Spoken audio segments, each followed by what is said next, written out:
ప్రియమైన దేవుని పిల్లలారా, ఈరోజు మీ ఆత్మీయ జీవితాలకు అవసరమైన మీ దైనందిన జీవితాలలో మీకు ఉపయోగపడేటువంటి మీ ఆలోచనలు సరిదిద్దేటువంటి ఒక చక్కటి విషయాన్ని మనం వాక్య భాగంలో నుండి నేర్చుకుందాం. చాలామంది జీవితాలు క్వశ్చన్ మార్కులా మిగిలిపోతున్నాయి. బ్రదర్, నా జీవితం నిండా కన్నీరే ఉంటుంది, నా జీవితం నిండా కష్టాలే ఉంటున్నాయి, నేను ఎక్కడ చూసినా అంత చీకటే, ఆ చీకట్లోనే కాలం గడుపుతున్నాను, ఎటెళ్లాలో అర్థం కాని పరిస్థితి, ఏం చేయాలో అర్థం కాని పరిస్థితి. చాలామంది బాధపడుతూ ఉంటారు, చాలామంది ఆవేదన పడుతూ ఉంటారు, చాలామంది కన్నీరు దిగమింగుకొని బ్రతుకుతుంటారు.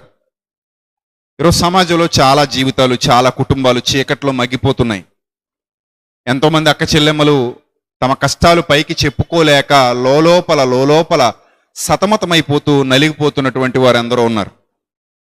అలాగే ఎంతోమంది సహోదరులు కూడా వారికి ఉన్నటువంటి ఇబ్బందుల వలన, వారికి ఉన్నటువంటి సమస్యల వలన ఈ జీవితాన్ని ఈదలేక, ఈ జీవితాన్ని గెలవలేక, ఈ జీవితంలో పోరాడలేక, అవన్నీ చెయ్యాలంటే ధైర్యం ఉండాలి, ముఖ్యంగా ధైర్యం లేక నిరాశావాదానికి లోనైపోతున్నారు. నిరాశ నిస్పృహల మధ్య ఊగిసలాడే జీవితాలుగా చాలామంది జీవితాలు మారిపోయాయి.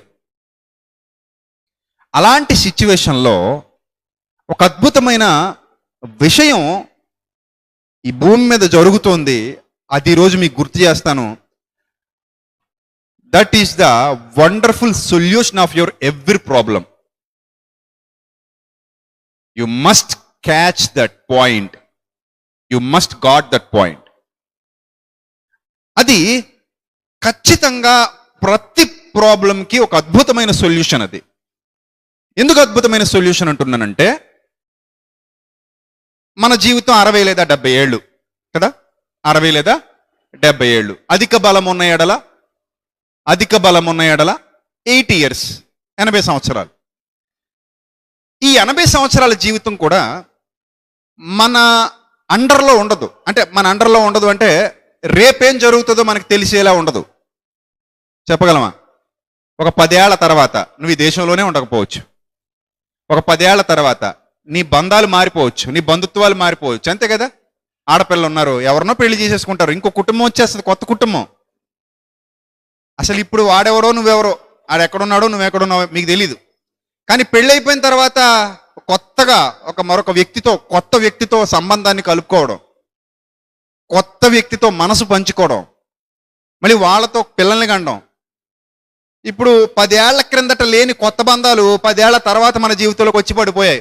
ఇప్పుడు ఆ పిల్లాన్ని చూస్తుంటే 10 ఏళ్ల కిందట ఈడు ఎక్కడున్నాడో నేను ఎక్కడున్నానో అనిపిస్తుంది. అవునా కదా? వాళ్ళని అడగండారే, నాన్న 10 ఏళ్ల కిందట ఎక్కడున్నారో నువ్వు అంటే, నీ బొజ్జలో ఉన్నాను మమ్మీ అంటాడు, నీ కడుపులో ఉన్నాను మమ్మీ, నేను దేవుడి దగ్గర ఉన్నాను మమ్మీ, ఇలా చెప్తారు పిల్లలు. వాళ్ళని ఏదో క్వశ్చన్ చేసేస్తాం కానీ మనకేమైనా తెలుసా?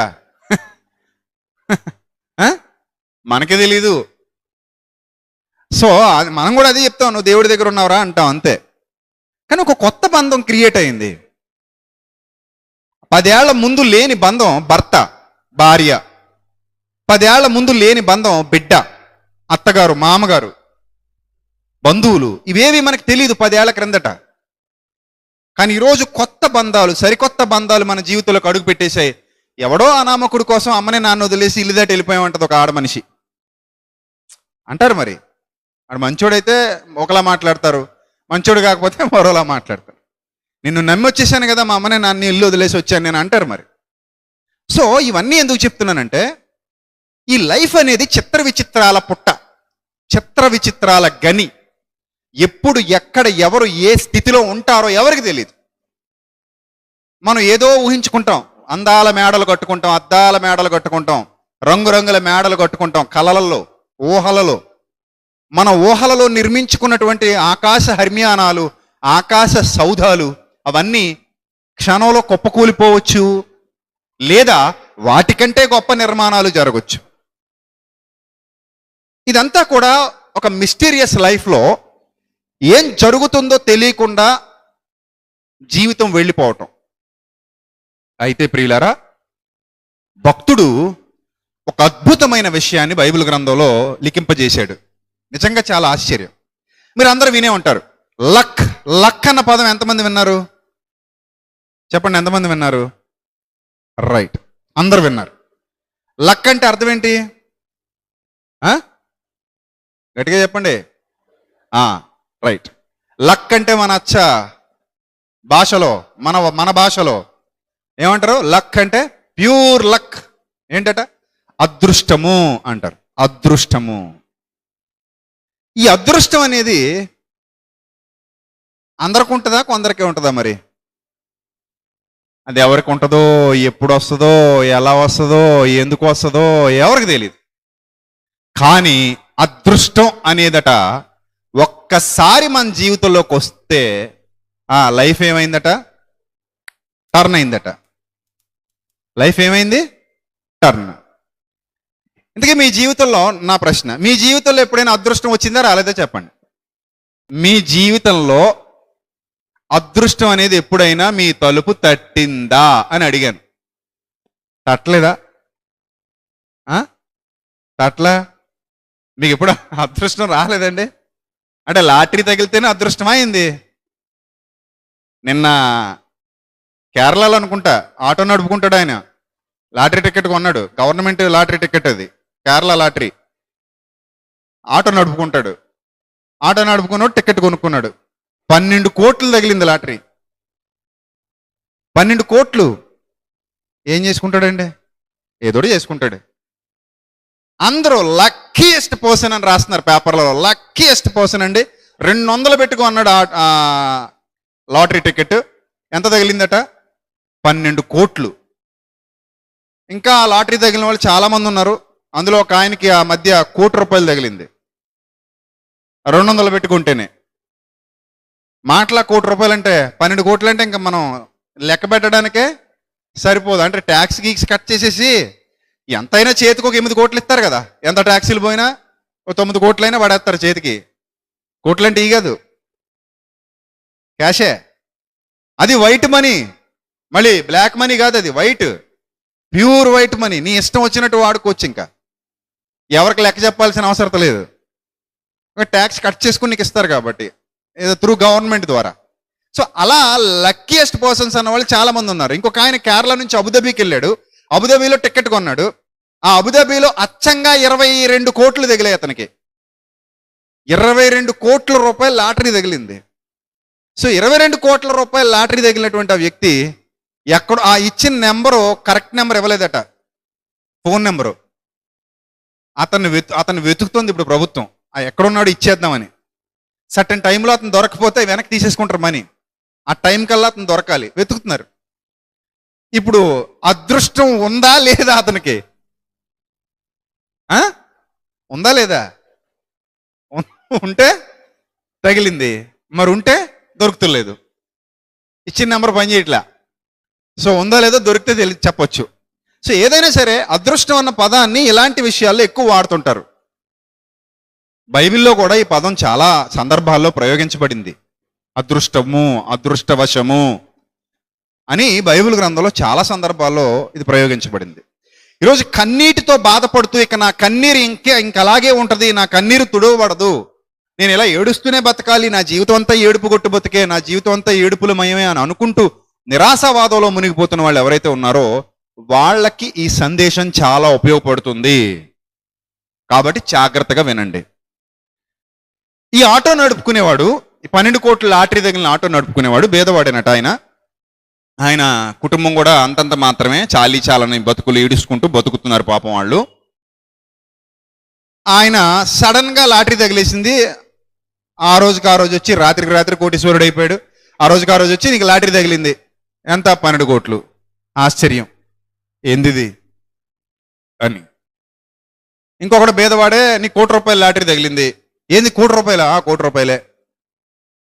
సో ఆశ్చర్యం. అప్పటి వరకు ఉన్న స్థితి వేరు, ఇక అక్కడి నుంచి అతని స్థితి వేరు. ఇప్పుడు అప్పటి వరకు ఒకవేళ అతను నా జీవితం ఏంటి ఎలా ఉంది, నా బతుకేంటి ఎలా ఉంది, నేను ఎందుకు పనికిరానోడిని, ఎంతకాలం అని ఇలా కష్టపడాలి, తిండికి తిప్పలు ఉండట్లేదు, సరైన బట్టలు కూడా ఉండట్లేదు, సరైన ఇల్లు లేదు, చూస్తే వర్షం వచ్చి నీళ్లు గారిపోతున్నాయి, ఎప్పుడు అద్దెంట్లో బడి బతకాల్సి వస్తుంది, ఏంటి నా బతుకు ఎలా అయిపోయింది అనుకునేటువంటి వ్యక్తి అయితే కనుక సడన్ గా ఇంత డబ్బు చేతికి వచ్చేసరికి అతని ఆలోచనలు ఏమైపోతాయి చెప్పండి? హ్యాపీ అయిపోతాడు, ఫుల్ ఖుషి అయిపోతాడు, ఎగిరి గంతులేసేస్తాడు. ఇలాంటి సంఘటనలు కొన్ని కొన్ని జరుగుతుంటాయి. ఒకరోజు ఒక అతనికి ఇలాగే లాటరీ తగిలింది. సరిగ్గా వేడి టీ ఆర్డర్ చేశాడు. ఆర్డర్ చేసి తాగుదాం అనుకునే లోపు అతనికి మెసేజ్ వచ్చేసింది లాటరీ తగిలిందని. ఇంకా ఆనందం తట్టుకోలేక టీ గొంతులో పోసేసుకుని చచ్చిపోయాడు. నిజం ఇది, నిజమండి ఇది. పేపర్లో కూడా వచ్చింది ఈ వార్త. ఆ వేడిపెట్టి ఇంకేం చేయాలి అర్థం కాక ఆనందంలో ఊహు అనేసి తాగేసాడు అంతే. తాగేసి ఏమైంది, ఆ వేడిపెట్టి గొంతులో పోసుకునేసరికి ప్రాణం పోయింది. కాబట్టి కొంతమందికి అదృష్టం తలుపు తట్టిన దురదృష్టం బెడ్రూమ్లో కూర్చొని ఉంటుందట, అది తీనివ్వదట. అదృష్టం తలుపు తడుతుంటుందట బయట ఉండి, రే బాబు తీరా, నేను వచ్చాను తీరా అంటే, నేను తీయ లోపల ఉన్న ఎవరది? దురదృష్టం. సో బైబిల్ గ్రంథంలో ఈ పదప్రయోగాలు ఎలా చేయబడ్డాయో ఒకసారి చెక్ చేద్దాం. ఆ తర్వాత మనం ఇంకా లోతుగా ఆలోచన చేద్దాం. ఆదికాండం 30వ అధ్యాయం. ఆదికాండం 30వ అధ్యాయం 11వ వచనం జాగ్రత్తగా చూద్దాం. ఆదికాండం 30వ అధ్యాయం 11వ వచనం. లేయా ఇది అదృష్టమే కదా అనుకొని అతనికి గాదు అని పేరు పెట్టెను. చూడండి ఏంటి అదృష్టం? 9వ వచనం నుంచి చదువుదాం.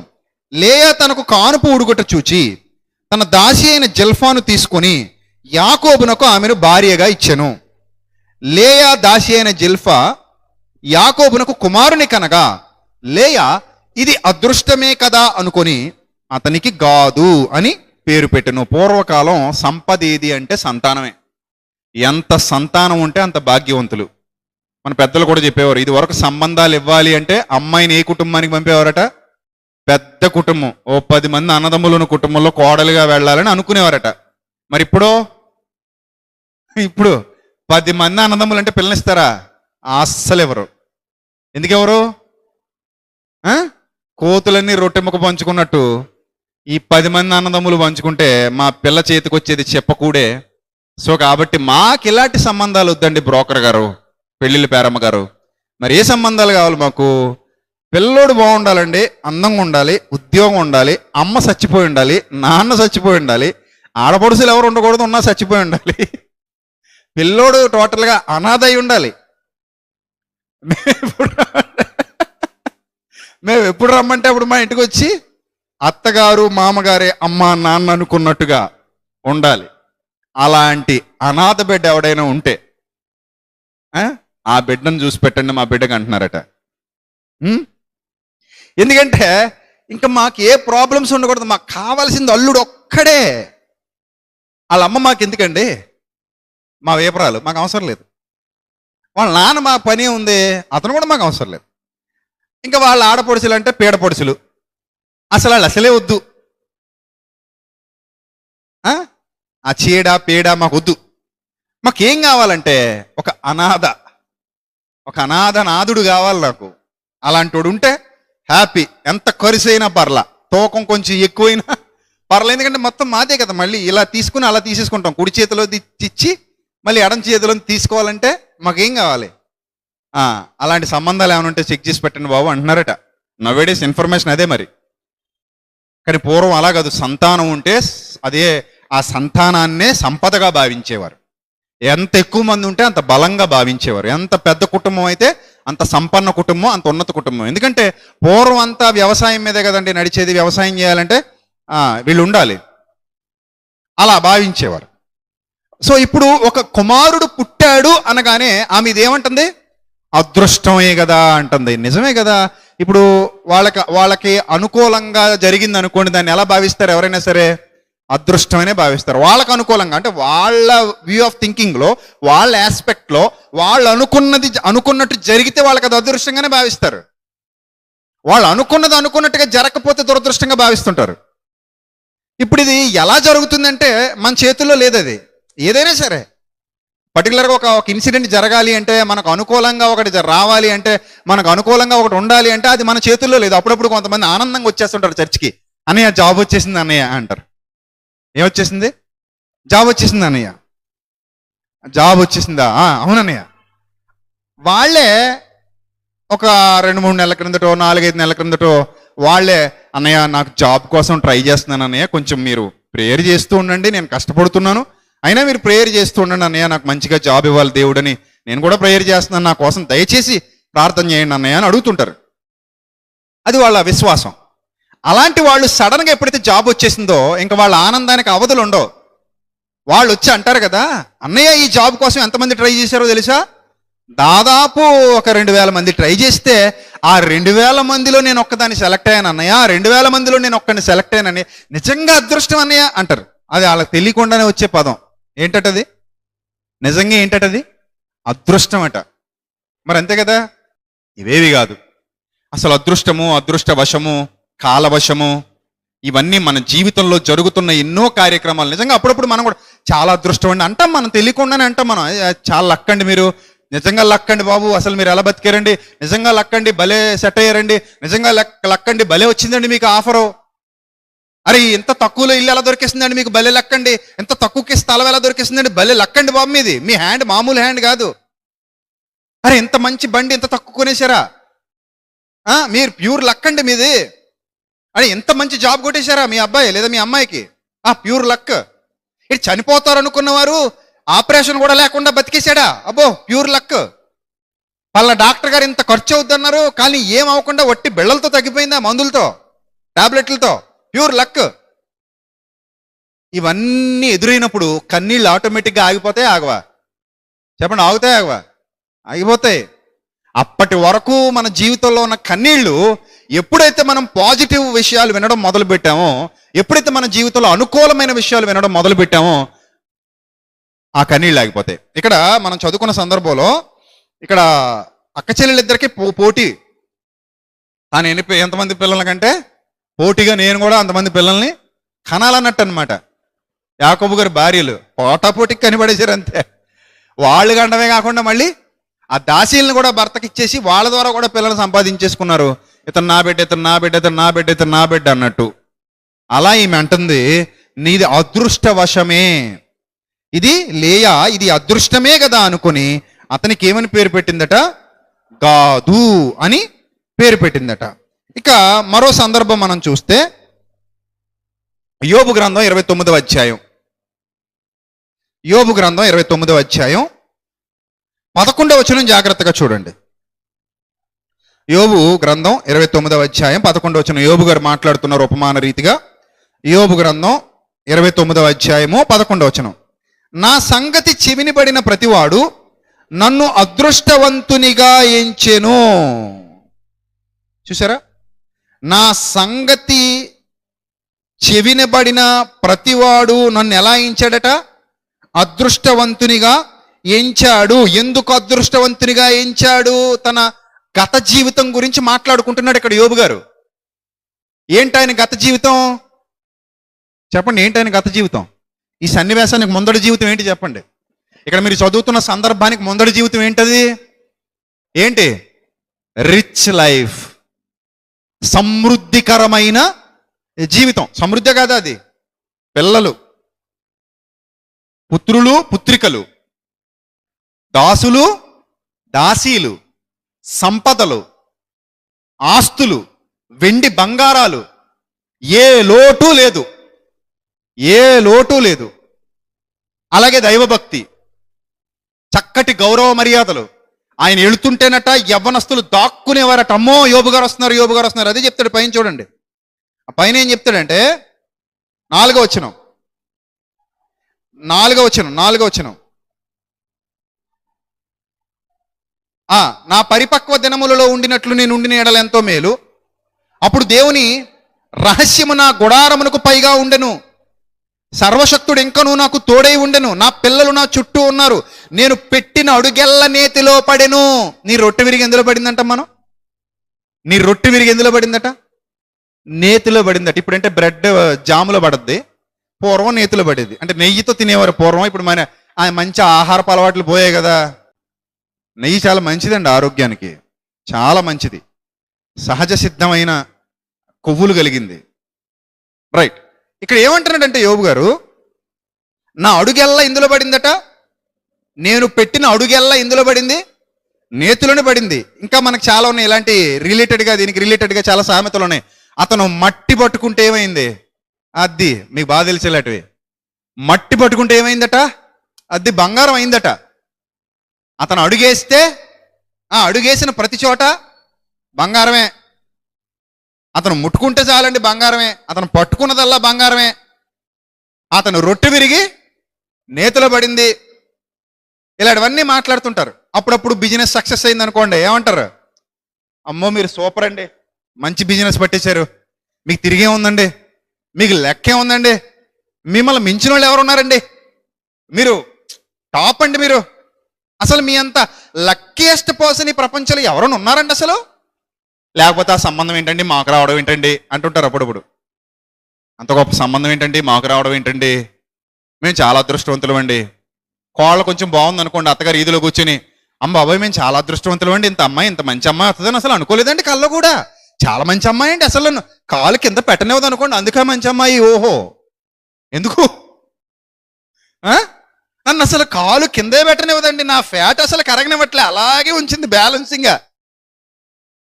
కావాలంటే ఇంకొంచెం ఫ్యాట్ పెంచుతుంది నాకు, కొలెస్ట్రాల్, అంతే తప్ప నాకు అసలు ఏ ఇబ్బంది కలగనివ్వదండోయ్. అందుకని మా కోడలు పిల్ల బంగారం అంటారు. కోడల పిల్ల ఎవరట? బంగారం. ఇంక ఈ కోడల పిల్లకు కూడా అత్తగారు ఏమైనా పాత బంగారం అంతా ఈవిడికి ఇచ్చేసింది అనుకోండి, మా అత్తగారు కూడా బంగారమే. ఎందుకు? ఆవిడ పాత బంగారం మొత్తం నాకు ఇచ్చేసింది, అసలు ఇప్పుడు రేట్లు ఎక్కువ పెరిగిపోయాయి, అందుకని మా అత్తగారు కూడా బంగారం. సో మేము చాలా లక్ అండి, మా ఫ్యామిలీ చాలా లక్ అండి. మాకున్నంత లక్ ఎవరికి ఉండదు అనుకోండి.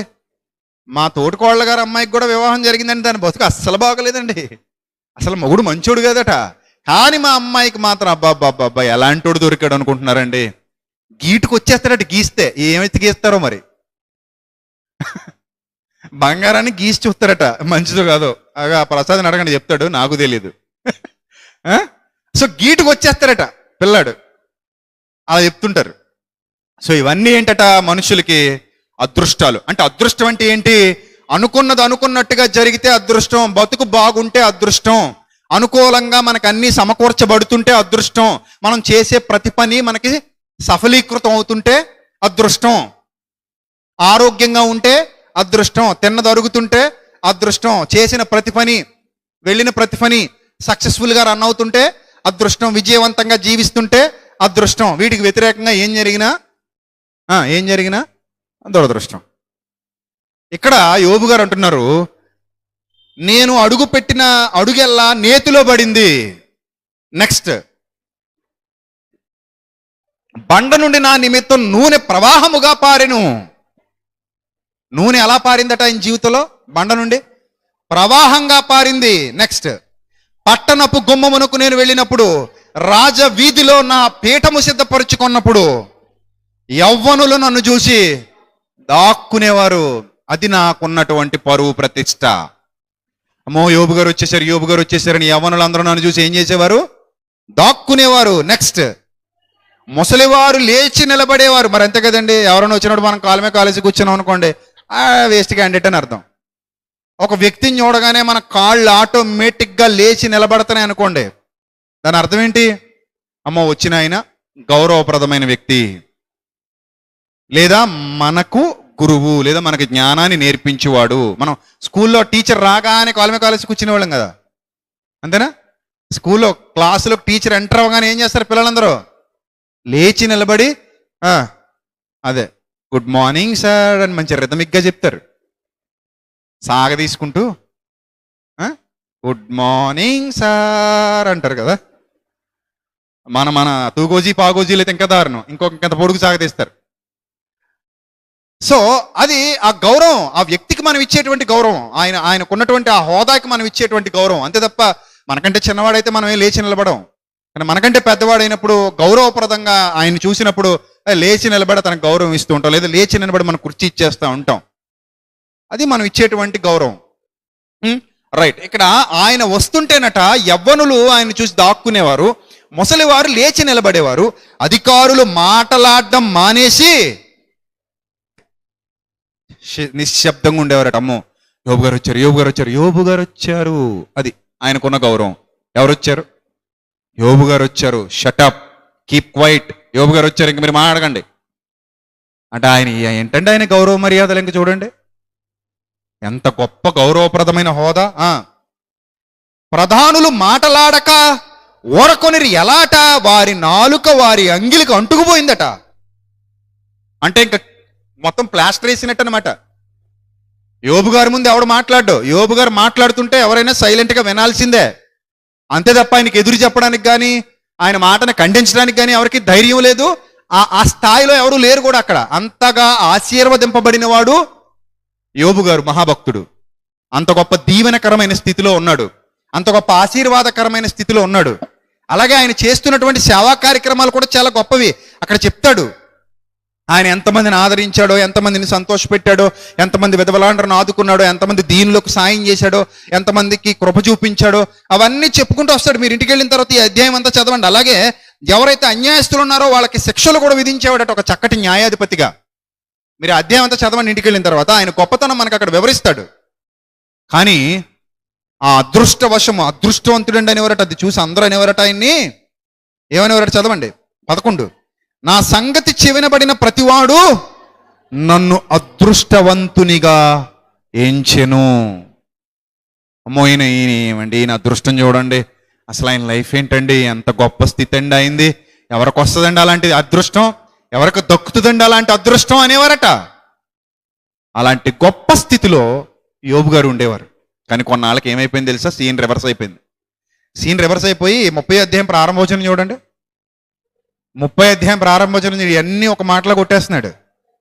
ఏమంటున్నాడు, ఇప్పుడైతే నాకన్నా తక్కువ వయస్సు గలవారు నన్ను ఎగతాళి చేయుదురు. ఏం చేస్తున్నారట ఇప్పుడు? ఆయన చూసి భయపడి దాక్కున్నటువంటి యవనస్తులు, ఆయన చూసి నోటి మీద వేలేసుకున్నటువంటి అధికారులు ఇప్పుడు ఏం చేస్తున్నారు? ఎగతాళి చేస్తున్నారట. నిజమే, గుర్తుపెట్టుకోండి. మీకు డబ్బులు ఉన్నాయనుకోండి, బాగా మీ బంధువులు పెళ్లికి పిలుస్తారు. అక్క మొదటి కార్డు నీకేస్తున్నాను అక్క అంటారు. నువ్వు తప్పకుండా రావాలక్క, మాకు ఇంకెవరున్నారు చెప్పు, నువ్వు తప్పితే నువ్వే ఉండి దగ్గరుండి అన్నీ చూసుకోవాలి. ఈ బిడ్డ నీ బిడ్డ అనుకో, నీ చేతుల మీద సాగనంపాలి, ఎందుకు ఒక అరకాసో కాసో పెడతావని. అవి ఏవి లేవనుకో, నీ దగ్గర ఉన్నవన్నీ ఆరిపోయాయి అనుకో, నేను అసలు పిలుస్తారా, ఇంటికి కూడా రారు. అంతే మరి. నీ దగ్గర అన్నీ ఉంటే నీకు గౌరవం ఇస్తారు, నీ దగ్గర ఏవీ లేకపోతే నీకు గౌరవం ఇవ్వరు. అంటే ఈ సమాజం ఎవరికి గౌరవం ఇస్తుంది అంటే అదృష్టవంతుడికి. ఈ సమాజం ఎవరికి గౌరవం ఇవ్వదు, ఎగతాళి చేస్తుందంటే దురదృష్టవంతుడిని. ఇప్పుడు యోబు గారు వీళ్ళందరి దృష్టిలో ఎవరట? దురదృష్టవంతుడు. ఒకప్పుడు ఏమనేవారట యోబు గారిని? అదృష్టవంతుడు, జాక్పాట్ కొట్టినోడు, జాక్పాట్. ఆయన అడుగేస్తే బంగారమే, ఆయన అడుగేస్తే నేతిలో పడుతుంది, ఆయన ముట్టుకుంటే బంగారమే, జాక్పాట్ అనేవారు. ఇప్పుడేమంటున్నారు అంటే, అమ్మ ఈయన చాలా అన్లక్కీ అండి, ఈయన చాలా దురదృష్టవంతుడండి అంటున్నారు. రైట్. ఇలాంటి పరిస్థితి మన జీవితాల్లో కూడా ఉంది. ఇప్పుడు కన్నీటి పర్యంతమైన జీవితాన్ని జీవిస్తున్నావు అనుకో, నీకు ఉద్యోగం లేదు, ఏమీ లేదు, రూపాయి సంపాదన లేదు, నిన్నేమంటారు? దురదృష్టవంతుడని అంటారు. జాబు, గొప్ప జాబ్ అనుకున్నది టక్మని పోయింది అనుకోండి, ఏమంటారు? 1,00,000 రూపాయలు జీతం అంటే అదృష్టవంతుడు అంటారు. కరోనా కారణంగా మా అల్లుడు ఉద్యోగం ఊడింది అంటే ఏమంటారు? చెప్పండి, ఏమంటారు? దురదృష్టవంతుడు అంటారు. ఒక్కోసారి వీళ్ళు ఆ అదృష్ట దురదృష్టాలని తప్పుజారి మన ఆడపిల్లల మీద కూడా గెంటేస్తుంటారు జాతగా చూసుకోపోతే. ఏమంటారు తెలుసా? పెళ్లి కాకముందండి 2 లక్షల జీతం అండి, ఇదిగో మహాతల్లి ఇంట్లో అడుగు పెట్టిందండి, 1,00,000 పడిపోయిందండి. ఈ మహాతల్లి ఇంట్లో అడుగు పెట్టాక మాకు సకల దరిద్రాలు పట్టుకున్నాయనుకోండి, ఈవిడ ఎప్పుడైతే ఇలా ఇంట్లో అడుగు పెట్టిందో మాకున్నవన్నీ పోయాయి, మా ఆస్తి అంతా మంచు మొక్కలా కరిగిపోయింది, మా అబ్బాయి ఆరోగ్యం పోయింది, మా కుటుంబం అంతా నాశనం అయిపోయింది. అసలు దీని అంతటికీ కారణం ఎవరంటే ఎవరట? ఈ అమ్మాయేనట. చూసారంటే వాళ్ళ బలహీనతలను కానీ లేకపోతే వాళ్ళ చేతగానితనాన్ని కానీ ఎవరొక్కరి మీద నెట్టేయడానికి ఇలాంటి పదప్రయోగాలు కూడా చేస్తుంటారు చాలామంది. కొన్ని చోట్ల, కొన్ని సందర్భాల్లో. లైఫ్ అనేది ఎప్పుడు ఎలా ఉంటుందో ఎవరికి తెలీదు. మరి అదృష్టం దురదృష్టం మన జీవితాల్లో కూడా అప్లై అవుతుందా అంటే అఫ్ కోర్స్ దాన్ని ఎవరు కాదనలేరు. అవ్వచ్చు. ఎవరో ఒక ఆయన రోడ్డు మీద నడుచుకెళ్ళిపోతుంటాడు, చైన్ పడిపోద్ది. దొరికింది. దొరికినోడేమో అదృష్టవంతుడయ్యాడు, పోగొట్టుకున్నదేమో దురదృష్టవంతురాలయ్యింది. అంతే కదా. మళ్ళీ పోగొట్టుకున్న ఆమె అదృష్టవంతురాలు అవ్వాలంటే ఇతగాడు ఈ చైన్ తీసుకుని వెళ్ళి పోలీస్ స్టేషన్లో అప్పగించాడు. పోలీస్ స్టేషన్లో అప్పగిస్తే వాళ్ళు కూడా పోలీస్ స్టేషన్లో కంప్లైంట్ ఇవ్వడానికి వచ్చారు. ఇదేనా అన్నారు. ఎస్ ఇదే. ఎక్కడ పడేసుకున్నావు? అదిగోనండి అక్కడ రాజమండ్రిలో చర్చికి వెళ్ళానండి, వస్తూ వస్తూ దారిలో పడిపోయింది. వెతుక్కోకండి, ఉన్నాయి, నేను ఎగ్జాంపుల్ చెప్తున్నా. సో వస్తూ ఉండగానండి దారిలో పడిపోయిందండి అనేసరికి, oh you are so lucky. Why? నీ చైన్ మళ్ళీ నీ దగ్గరికి వచ్చింది కాబట్టి. So you are so lucky. ఒకరోజు ఒక ఆయన 12 లక్షల రూపాయలు ఆటోలో వదిలేసిరట. బ్యాంకులోంచి తెచ్చుకున్నాడు, ఎక్కడ నుంచి తెచ్చుకున్నాడు. కానీ ఆటో డ్రైవర్ మంచోడు కాబట్టి మళ్ళీ వెతుక్కుంటే వెళ్ళి ఆయన డబ్బు ఆయనకి ఇచ్చేసాడు. ఐఎమ్ సో లక్కీ అనుకున్నాడు. మరి అంతే కదండి. సో లక్ అనేది ఎప్పుడు ఎలా వస్తుందో తెలీదు. మన జీవితంలో కూడా చాలాసార్లు అదృష్టం వచ్చింది, మన తలుపు తట్టింది, మనం నిద్రపోతే పోద్ది. మన జీవితంలో కూడా చాలా అద్భుతాలు జరిగాయి, మనం గుర్తించమంతే. అంతేనా కదా. ఒక్కోసారి మొన్న అనకాపల్లిలో అదే ఫ్లైఓవర్ కింద నుంచి చాలా కార్లు వెళ్ళాయి, చాలా బైకులు వెళ్ళాయి. వాళ్ళందరూ దాటేశాక ఒక కారు మీద ఫ్లైఓవర్ కూలిపోయింది. ఫ్రంట్ ఉన్న వాళ్ళు అనుకుంటాను బతికేశారు, బ్యాక్ ఉన్న వాళ్ళు చచ్చిపోయారు. ఒకే కారులో ఉన్నారు. పెద్ద తేడా ఎంత ఇద్దరికి? ఫ్రంట్ సీట్కి బ్యాక్ సీట్కి ఎంత తేడా? కారులో ఫ్రంట్ సీట్కి బ్యాక్ సీట్కి తేడా ఒక మూరెడు, లేదా మీ వెనకాల కూర్చున్న వాళ్ళకి మీకు ఉన్నంత తేడా, అంతే. అంతే కదా. ఇప్పుడు సీట్లో మీ వెనకాల కూర్చున్న వాళ్ళకి మీకు ఉన్నంత తేడా. ఆ తేడాలో వెనకొన్నోళ్ళు పోయారు, ముందున్నోళ్ళు బతికారంటే మరి ఏమనాలి దాన్ని? వెనకొన్నోళ్ళేమో దురదృష్టవంతులు, ముందున్నోళ్ళేమో అదృష్టవంతులు. సో ఎప్పుడు ఎవరికి ఎలా అదృష్టం తలుపు తడుతుందో ఎవరికి తెలియదండి. దీన్ని లోకం ఏవేవో పదాలతో ఏవేవో పేర్లతో పిలుస్తుంది, కానీ బైబిల్ ఎంత చక్కగా దాన్ని వివరించిందంటే ఒకసారి చూద్దాం ప్రియమైన దేవుని ప్రజలారా. ప్రసంగి గ్రంథం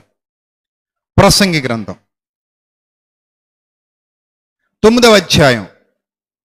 ప్రసంగి గ్రంథం 9వ అధ్యాయం 11వ వచనం జాగ్రత్తగా చూడాలి.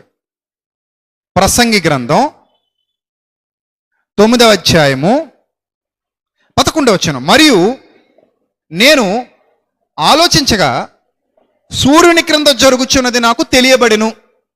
ఎవరికి? సొలొమోను గారికి తెలియబడింది ఒక అద్భుతమైన రహస్యం.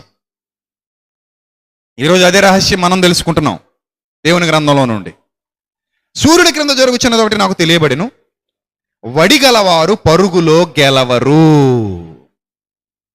మామూలుగా అయితే ఎవరు గెలుస్తారంట? మనం వడిగలవాడే గెలుస్తాడంటాం కదా.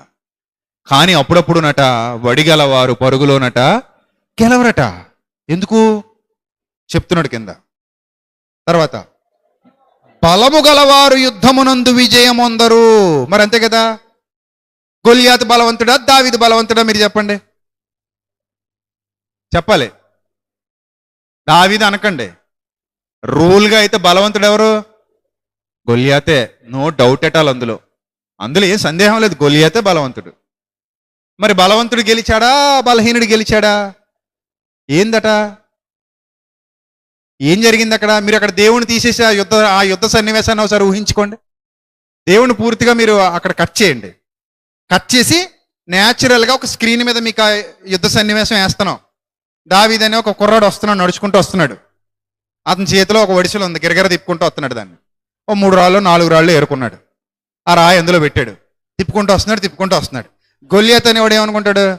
కుర్ర కుంక, అది ఏందిరా వేసుకొస్తున్నావు నా మీదికి, తాడు ముక్క, అందులో రాయి, అది నన్ను ఏం చేస్తుందిరా? నా చేతిలో ఏముంది? కత్తి ఉంది. ఒక్క వేటికి 33 ముక్కలు అవుతావు. సరే రా చూసుకుందాం. నేను కుక్కను అనుకున్నావురా, కర్ర తీసుకొస్తున్నావు నా మీదికి, రా చూసుకుందాం రా అని ప్రగల్భాలు పలుకుతున్నాడు. అది మీ కళ్ళ ముందు కనబడుతున్నటువంటి ఒక మామూలు సన్నివేశం. అక్కడ దేవుని శక్తి, దేవుని బలం అన్నీ తీసేయండి పక్కకి కాసేపు, మీకు అర్థం కావడానికి. అవన్నీ మీకు తెలిసిపోయాయి, ఇన్నాళ్ళు అదే వినేశారు కాబట్టి కాసేపు మీకు అర్థం అవడానికి కొత్త కోణంలో చెప్తున్నా. ఇప్పుడు కుర్రాడు వస్తున్నాడు, అక్కడ మంచి గట్టోడు ఉన్నాడు, బాడీ బిల్డరు, ఆజానుబాహుడు. అందరూ అతను చూసి గజ గజ గజ గజ వణుకుతున్నారు. మహామహా యోధులే, మల్ల యోధులే, యుద్ధవీరులే, యుద్ధశూరులే, సైన్యాధిపతులే ఆయన ముందుకెళ్ళటానికి వణికిపోతుంటే ఈ కుర్రోడు ఊపుకుంటూ వెళ్ళిపోతున్నాడు. ఏది? ఒడిసిలా. చేతిలోనే ఒడిసెలు ఊపుతూ తిప్పుతూ వెళ్ళిపోతున్నాడు. కానీ అందులో 2-3 రాళ్ళు ఏవో పెట్టుకున్నాడు, గులకరాళ్ళు, సెలయేరు దగ్గర ఏరుకున్నవి. ఇప్పుడు రాయి తీశాడు, తిప్పాడు, గురి చూసి కొట్టాడు. కొట్టగానే ఇల్లు అది ఎక్కడ చచ్చిపోయిందట? నుదురులో దిగిపోయిందట రాయి. అసలు నుదురులోనే ఎందుకు దిగాలండి? అసలు ఆ ప్లేస్లోనే ఎందుకు దిగింది? పడిపోయాడు. అదే అతనుగా లేట్ చేయకూడదు. మళ్ళీ కాసేపటికి మళ్ళీ స్పృహ చేసి లేచిపోయాడు అనుకోండి, ఇంకేం చేయలేడు. అదే అతను ఆ కొద్ది క్షణాల టైమే ఉంది అతనికి. జస్ట్ అతని కళ్ళు బయర్లుగా మీ పడ్డ ఆ టైం ఏదైతే ఉందో ఆ టైంని వెంటనే ఇతను క్యాష్ చేసుకోవాలి. లేట్ చేయకూడదు. లేట్ చేస్తే మళ్ళీ లెక్కలు మారిపోతాయి. పరుగు నిలిపాడు. అతనికి ఈయన దగ్గర కత్తి లేదు, ఆడి దగ్గరే కత్తి ఉంది. సో సడన్గా ఆ కత్తి తీసాడు, వేసాడు, అయిపోయింది, గెలిచేసాడు. ఈ సన్నివేశం కేవలం మీకు అక్కడ ఎలాగూ ఎవరికి ఏం కనపడలేదు. మనకు ఇప్పుడు ఏం కనబడిందో మన వ్యూస్లో అదే అక్కడ ఉన్నోళ్ళకి ఆ రోజు కనబడింది, అంతే కదా. ఈ రోజు మనకి ఏం కనబడుతుందో మీ వ్యూలో నేను చెప్తుంటే అక్కడ లైవ్లో చూసిన వాళ్ళకు కూడా ఆ రోజు కనబడింది అదే కదా. రైట్. ఇప్పుడు చెప్పండి, ఇక్కడ రాయబడింది అదే, బలవంతులు యుద్ధములో విజయమొందరు. తర్వాత జ్ఞానము గలవారికి అన్నము దొరకదు. జ్ఞానము గలవారికి ఒక్కోసారి ఏం దొరకదట? అన్నం దొరకదట. అది నిజమా అబద్ధమా? ఎగ్జాంపుల్ ఏమైనా కావాలా? చెప్పండి, ఎగ్జాంపుల్ చెప్పండి ఒకటి. జ్ఞానం గలవారికి అన్నం దొరకదు అంటే బైబిల్లో ధనవంతుడు ఉన్నాడు, లాజరు ఉన్నాడు. ఇద్దరిలో జ్ఞానం గలవారు ఎవరు? ధనవంతుడా లాజరా? జ్ఞానం గలవారు ధనవంతుడా? లాజరే. కానీ లాజర్కి ఏమి లేదు, అన్నం లేదు. మరి ధనవంతుడికి ఏముంది? కడుపు నిండా అన్నం ఉంది. చూసారా? ఏంటి అసలు ఇది? అంటే అన్నం దొరకాలి అంటే జ్ఞానమే అవసరం లేదా అన్నట్టు అనిపిస్తుంది. తర్వాత బుద్ధిమంతులగుట వలన ఐశ్వర్యం కలగదట. మళ్ళీ ఒకసారి చూడండి, మంచోడు రూపాయి కూడా సంపాదించడు, పనికిమాలినోడు మాత్రం కోట్లు సంపాదించేస్తాడు. బుద్ధిమంతులగుట వలన ఐశ్వర్యం కలగదు, తెలివి గల వారికి అనుగ్రహము దొరకదు. ఇవన్నీ అదృష్టవశము చేతని, కాలవశము చేతని అందరికీ కలుగుచున్నవి. చూసారా? దేని వశమట? అదృష్టవశము అనేది ఒకటి ఉంది, కాలవశము అనేది ఒకటి ఉంది. అంటే నువ్వు ఏదైనా పని చేసినప్పటికీ, నువ్వు ఏదైనా సాధించాలనుకున్నప్పటికీ, నువ్వు 100% కష్టపడితే, అక్కడ నీకు అదృష్టం తోడైతే ఇంకా గొప్ప స్థితికి వెళ్ళిపోతావు, ఇంకా సక్సెస్ఫుల్ స్థితికి వెళ్ళిపోతావు. ఇంతకీ అదృష్టం అంటే ఎవరు? ఎవరండి అదృష్టం? కాలవశము అన్నాడు. కాలవశం అంటే ఏంటి? అదృష్టవశం అంటే ఏంటి? ఎవరు అనుమతించాలి? ఎవరివ్వాలి? ఎవరివ్వాలి అంటే మనం చిన్నప్పుడు పాడుకున్న ఒక పాట ఉంది, చాలా మంచి పాట అది. ఆ లైన్స్ చాలా బాగుంటాయి. ఎన్ని తలచినా ఏది అడిగినా జరిగేది నీ చిత్తమే ప్రభువా, జరిగేది నీ చిత్తమే. నీ వాక్కుకై వేచి ఉంటిని, నా ప్రార్థన ఆలకించుమా ప్రభువా, నా ప్రార్థన ఆలకించుమా. నీ తోడు లేక, నీ ప్రేమ లేక ఇలలోన ఏ ప్రాణి నిలువలేదు. అడవి పువ్వులే నీ ప్రేమ నొందగా, అడవి పువ్వులే నీ ప్రేమ నొందగా, నా ప్రార్థన ఆలకించుమా ప్రభువా, నా ప్రార్థన ఆలకించుమా. నా ఇంటి దీపం నీవే అని తలచి, నా హృదయం నీ కొరకై పదిలపరచితి. నా ఇంటి దీపం నీవే అని తలచి, నా హృదయం నీ కొరకై పదిలపరచితి. ఆరిపోయిన నా వెలుగు దీపము, ఆరిపోయిన నా వెలుగు దీపము వెలిగించుము నీ ప్రేమతో, ప్రభువా వెలిగించుము నీ ప్రేమతో. ఎన్ని తలచినా ఏది అడిగినా జరిగేది నీ చిత్తమే, ప్రభువా జరిగేది నీ చిత్తమే. గ్రహాలు కాదు, లేకపోతే నక్షత్రాలు కాదు, లేకపోతే నువ్వు పడుతున్న శ్రమ కూడా కాదు. దేవుని యొక్క కృప, ఆయన పర్మిషన్, ఆయన చిత్తం. నీకు ఆయన తోడుగా ఉంటే గులకరా వెళ్ళి గొలియాతును దుర్లో దూరకపోతే ఏం చేస్తుంది? యోబు గారికి మొత్తం అన్ని తిరిగి రాకపోతే ఏమవుతుంది? రావాలా వద్దా? రావాలి. అసలు ఏమి లాటరీ అది? పోయినవన్నీ డబల్ డబల్ డబల్ వచ్చాయి కదా. దీన్ని అంతటిని ఏమంటారు మరి? అదృష్టమా కాదా చెప్పండి? పోయినవన్నీ తిరిగి రావడం అదృష్టమా కాదా చెప్పండి? అదృష్టమే కదండి, అదృష్టమేనండి. ఎప్పుడో పోయిందనుకున్నది మళ్ళీ తిరిగి వస్తే అదృష్టమే కదా. మనది కాదనుకున్నది మన జీవితంలోకి మళ్ళీ వస్తే అదృష్టమా కాదా? అదృష్టమే కదండి. కొన్ని సందర్భాల్లో జీవితాల్లో ఇలాంటి అదృష్టాలు వశమవుతుంటాయి మన వశం. దానికి కారణం దేవుడు. అదృష్టవశము, కాలవశము, కాలగతులు నీ వశములో ఉన్నవి. వారి కాలం ఎప్పుడు వచ్చినో వారు ఎరుగరు అంటాడు. నిజమే, నాకు టైం రావాలి అంటుంటాం కూడా. ఒక్కోసారి మనం కూడా అంటాం, ఏమనాలి? నాకు టైం వస్తుంది అంటాం. Yes, that is true. నాకు టైం వస్తుంది, నా కన్నీరు తీరిపోయే రోజు ఒకటి వస్తుంది. నా లైఫ్లో కూడా మంచి రోజులు వస్తాయి. ఎప్పుడంటే నువ్వు ఆయన చిత్తానికి విధేయుడు అయినప్పుడు, ఆయన చిత్తానికి విధేయురైనప్పుడు నీ జీవితం అదృష్టవశంలో ఉంటుంది. నీ కాలగతులు ఆయన వశంలో ఉన్నాయి, మర్చిపోక. ఆయన ఎలా కావాలంటే అలా తిప్పగలడు. అతడు నన్ను ప్రేమించుచున్నాడు గనుక నేను అతని తప్పించదను అన్నాడు. అదృష్టమా కాదా అది? అతడు నన్ను ప్రేమించుచున్నాడు గనుక నేను అతని తప్పించదను. అదృష్టం. మనం ఏదో తలుస్తాం, ఏదో అనుకుంటాం, కానీ ఒక్కోసారి అది మనకి నష్టం జరిగించవచ్చు. అంత మాత్రాన జీవితం అయిపోయింది అనుకోకండి. లైఫ్ ఎప్పుడు తిరుగుతూ ఉంటుంది. అసలు నీ లైఫ్లోకి అదృష్టం ఎప్పుడు, ఎలా, ఏ రూపంలో వస్తుందో కూడా ఎవరు చెప్పలేరు. నేను బైబిల్ చదువుతున్నప్పుడు అందరిలాగా బైబిల్ చదవలేదు. నేను నిజంగా చెప్తున్నా. చాలా సందర్భాల్లో బైబిల్ చదివేటప్పుడు నా జీవితానికి అన్వయించుకొని, నా జీవితాన్ని అబ్జర్వ్ చేసుకుంటూ, బైబిల్ ఏం నేర్పిస్తుందో దాన్ని నేర్చుకుంటూ ఈరోజు మీ అందరికీ బోధించగలుగుతున్నాను. దానికి కారణం బైబిల్లో ఉన్న ఆ లోతైన విశ్లేషణ మీద మనసు పెట్టడం వల్ల. ప్రియులారా గమనించండి, అదృష్టం అంటే ఎక్కడో లేదు. నువ్వు ఎప్పుడైతే దేవుని చిత్తానికి విధేయుడు అవుతావో, విధేయురాలు అవుతావో, నీ లైఫ్లో కూడా అదృష్టం తలుపు తడుతుంది. అదృష్టం అనేది మన జీవితంలో కూడా ఉంటుంది. అదృష్ట వశము చేతనే, కాల వశము చేతనే అందరికీ అవి కలుగుచున్నవి. ఇంకో మాట, అద్భుతమైన మాట బైబిల్ గ్రంథంలో వ్రాయబడింది చూడండి. అదే ప్రసంగి గ్రంథం 2వ అధ్యాయం 26వ వచనం. అదే ప్రసంగి గ్రంథం 2వ అధ్యాయం 26వ వచనం. ఏలయనగా దైవ దృష్టికి మంచివాడుగా నుండి వానికి దేవుడు జ్ఞానమును, తెలివిని, ఆనందాన్ని కూడా అనుగ్రహిస్తాడట. అదృష్టమా కాదండి? ఈ మూడు ఉంటే అదృష్టమా కాదా చెప్పండి? జ్ఞానం ఉంటే అదృష్టమా కాదా? తెలివి ఉంటే అదృష్టమా కాదా? ఆనందం ఉంటే అదృష్టమా కాదా? అంతకు మించినవి ఏమున్నాయండి? ఒక కవి రాశాడు పాత పాటలో, అందమే ఆనందం అట, ఆనందమే జీవితం మకరందం అట. ఒక సినీ కవి రాసిన మాట అది.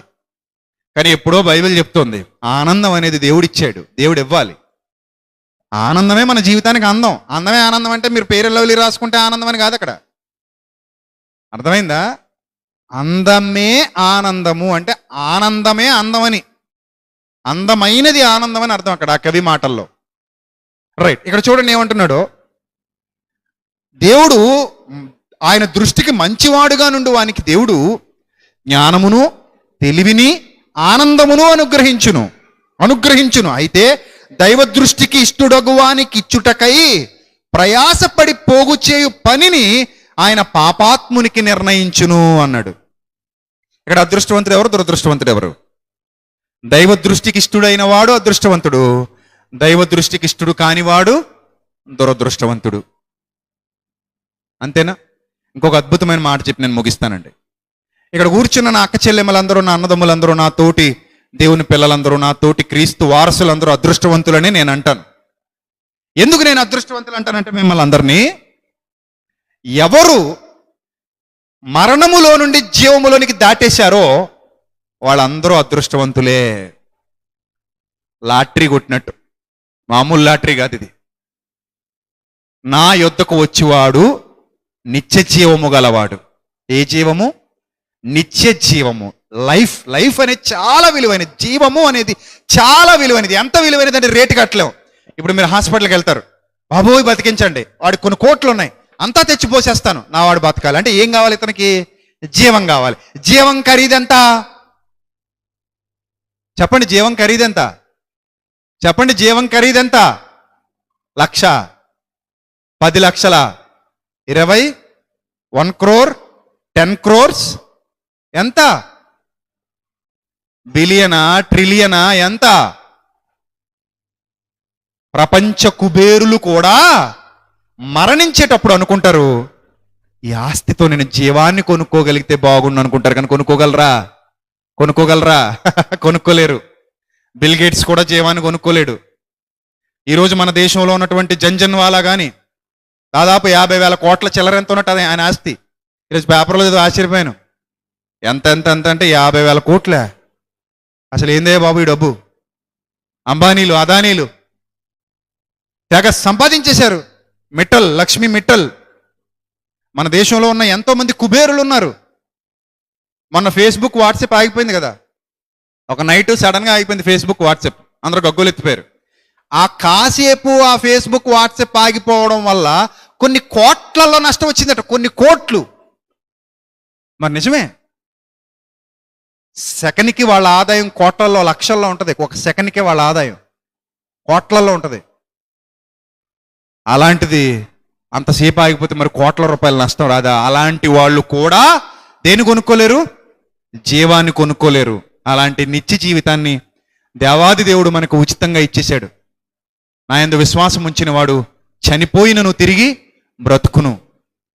నా యందు విశ్వాసం ఉంచిన వాడు నిత్య జీవమును స్వతంత్రించుకును. వాడు మరణములో నుండి జీవములోనికి దాటి ఉన్నాడు. నా ద్వారా తప్ప ఎవడును తండ్రి వద్దకు రాలేడు. నేను మీకు జీవ కిరీటం ఇచ్చేదను, నిత్య జీవమును అనుగ్రహించుననున్నదియే ఆయన తానే మనకు చేసిన వాగ్దానము. ఇవన్నీ చదువుతుంటే నేనైతే అంటాను, I am the very very very luckiest person. You are all very very very luckiest persons. No doubt at all.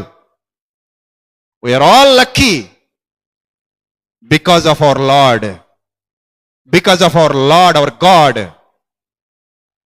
ఆయనను బట్టి మనమందరం అదృష్టవంతులమే. నిజంగా నేను అదృష్టవంతుడని ఎందుకు అనుకుంటానంటే, ఇంతమంది ఉండగా నా బంధుగణంలో నుండి, నా స్నేహిత గణంలో నుండి, నా ప్రాంతంలో నుండి, నాకున్న పరిస్థితుల్లో నుండి నా ప్రభు నన్ను ప్రత్యేకపరుచుకుని ఈరోజు అనేక మందికి ఆశీర్వాదకరమైన స్థితిలో నన్ను నిలువబెట్టాడు.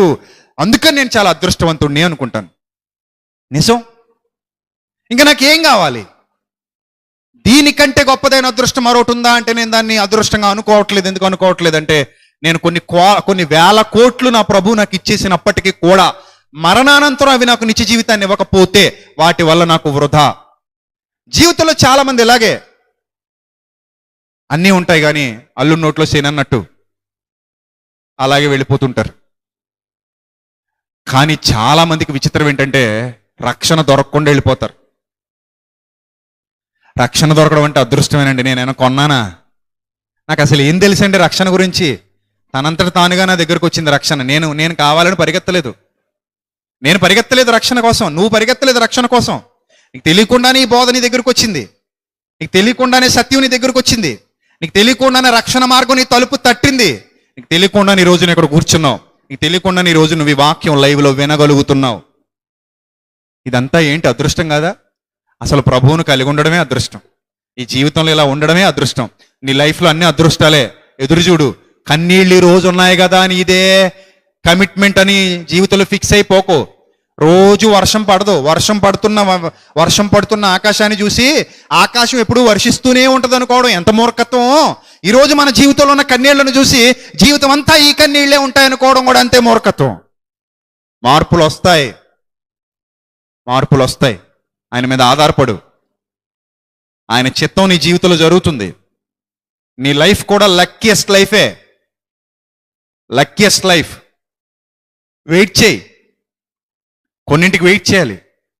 అదృష్టవశం, కాలవశం ఏమో దేవుడు నిన్ను ఎక్కడ నిలబెట్టబోతున్నాడు, దేవుడు నిన్ను ఏ స్థితిలోకి తీసుకెళ్ళబోతున్నాడు. నేను ఒకటే అడుగుతాను, తండ్రి నాకున్నది 60-70 ఏళ్ళు. ఈ 60-70 ఏళ్లలో నాకు చాలా గోల్స్ ఉన్నాయి.